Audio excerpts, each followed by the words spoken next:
Hi, this is Robotic Realm. Somebody asked me how I go about mastering my songs. I usually don't do a lot of EQ in the mixing stage, only panning and adjusting the volume. I know that's wrong, but that's the way I do it.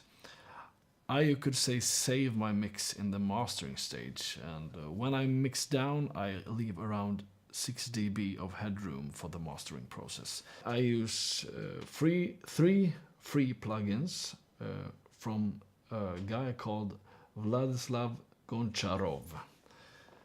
And these are called Molot Limiter 6 and TDR Voss Slick EQ. And I use also Isotope Ozone 4. It's a real old version of this plugin. And I also use Waves L316, which is a multiband compressor. If we look at the Slick EQ, I lift a bit around 6 kilohertz and usually, and also around 2.6 kilohertz. I use the Cooltech 5 kilohertz preset and the German and American versions of the EQ. In Ozone, I nowadays use the stereo widener, an exciter and a multiband compression tool, and some mastering reverb.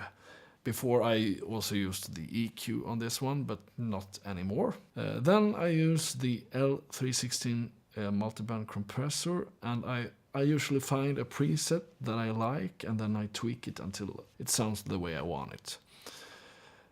The Mod 3 and Limiter 6, on my latest songs, I've put that on as a send effects.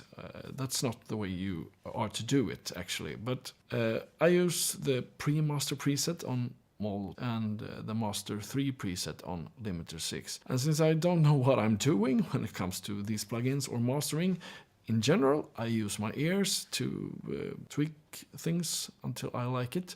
And if I put these as an insert effect, they affect the whole signal, and I found that it's just too much. So this is the way I do it, to just have a little bit of these two excellent plugins.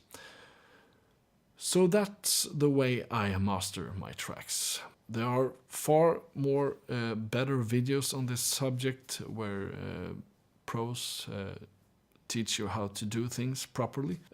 But since some of you asked how I do it, I thought I'd share my view on this.